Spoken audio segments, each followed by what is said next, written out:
This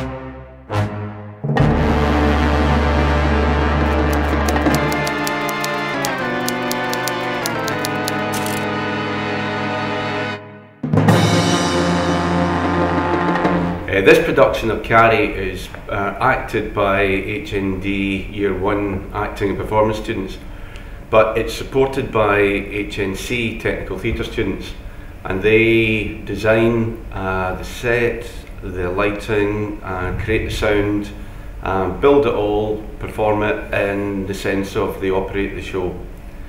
The concept for the design is that it's set in a school gymnasium in America. It was originally the 70s. But it's done in a flashback, so there are current people looking back to what happened then, and consequently, for those of you who know the story, in the end of Carrie there's a tremendous conflagration where everybody gets bumped to death. It's lovely, crack the story. So when they're doing the flashback, they're looking into the gymnasium as it's being rebuilt, so it's all meant to be charred and so on. So we had a design concept, and I will now show you what we ended up with.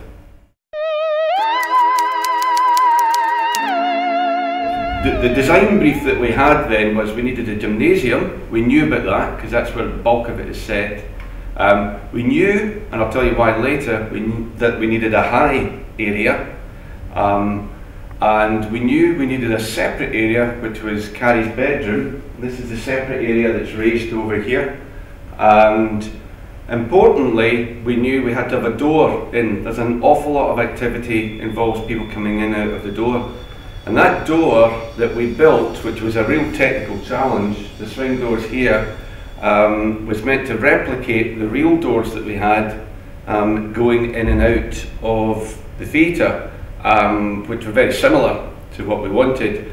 And the actors used this during the performance, which is a break in tradition. Not normally would the actors been coming in and out from the audience, and they do on this one. So we ended up with 3 separate areas in the show. Carrie's bedroom, as we've mentioned, which is raised up off the ground. You'll see later there's various holes in the front of there because light comes out of it. The gymnasium where I am. This tower here that we have, which we need because we need height later on. Somebody needs to get up there. And the 2 swing doors here. And these doors have to be practical, and they indeed work for the show to work, because there's constant comings and goings there. The final touch was once all this was painted and created, there's all these chairs that are lying about representing the school hall. These are all painted in a distressed fashion because they're all meant to be fire damaged like everything else is. But the final touch that we did, or the students did, was to replicate on the floor the markings of a gym hall, and that really brings the whole thing together. This was actually done cleverly with 2-inch wide tape that we ordered especially for this. Took a wee while, it's harder than it looks actually.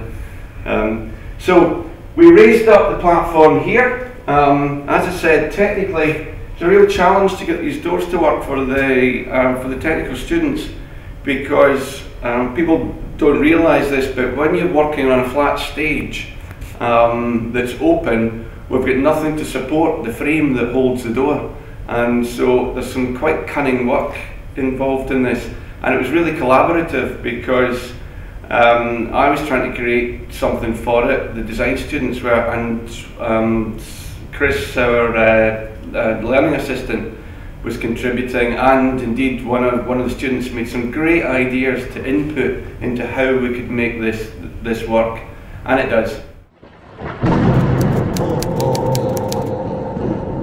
The other big thing about the show is Carrie has magical powers, and strange things happen when she gets a bit wound up. So there's lots of thunder and lightning as things go on in her head. There's magic tricks, and there's lots of smoke around as well, and some levitation in here. One of the first things that happens from a technical point of view is early on in the show, Carrie's been subjected to horrendous bullying, and in the middle, well, at the end of this, the teacher comes in and slaps her. At that very second, same moment, this light here, which is an old-fashioned theatre light, explodes. And it's really critical to the story, because that's the first time everybody, and she, realises she's got these kind of telekinetic powers. And that's done with the aid of a pyrotechnic called a robotic, which gives off a whole lot of sparks as though something is fused or blown in there. So that's one of the things that the students have to do, is we have to get this all wired up every night and get that ready. And it's split-second timing from the control position, that they have to just get that right. So for the first time we're using a computer program called QLab to run our whole show, and this takes longer to program initially, but once it's in there it makes running a very complex show a lot easier and less likely to make mistakes. And so far, shouldn't say this, well, touch wood, it's been a technical triumph in the sense that everything has just been spot on, but we've got 2 or 3 shows to go, so there's time yet. But so far it's been working really well for us.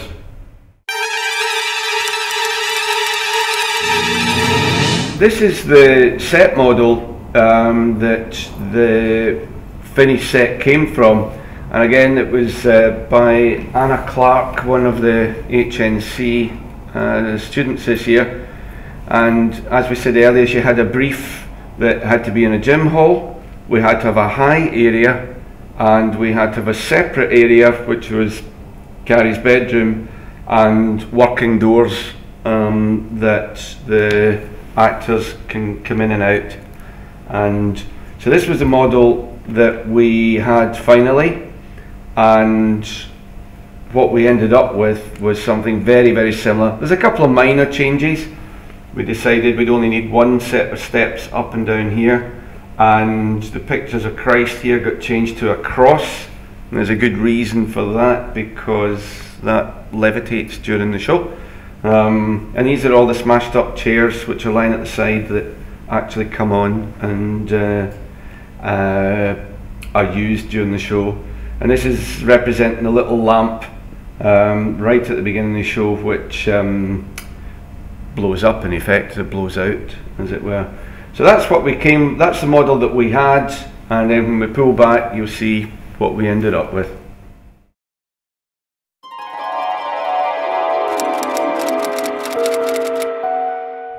One of the other effects that we create in the show is to try and show that Carrie has this kind of telekinetic power, and she's beginning to realise her powers. One of the things that she does is to make this chair fall over, and this is actually blows the audience away, to be honest, but it's actually very, very simple, and we'll show you how it works in a minute. But if we can demonstrate, first of all, what she does is she stands and she's kind of doing this thing with her hands to make the chair move like that, back and forth, and then it tips, just like so. Okay, let's show you how it's done. And this is done remarkably simply by the use of simple fishing line. Tied to the back of the chair is the same kind of fishing line that you would get in a fishing rod, which is very difficult to see, especially when it's kind of fairly dimly lit. We use lots of blue light that doesn't catch the cable, and I don't know if you can see it, but it's very simply tied onto here is a bit of fish line. And at the other end of the fish line would be one of the crew pulling it, and it's that simple. It does take quite a bit of rehearsing to get it right in for the first time, to make it rock back and forward and so on. She later on the other side of the stage does a similar thing, and you can see over here where there were 3 chairs that shot off round the back of the set. They disappeared off later on when she's burning them all to death, which is lovely. So that's the kind of stuff that goes into the show, and you know, when you watch the video of the show itself, then you'll now get a sort of idea on how some of the things that happen in the show work.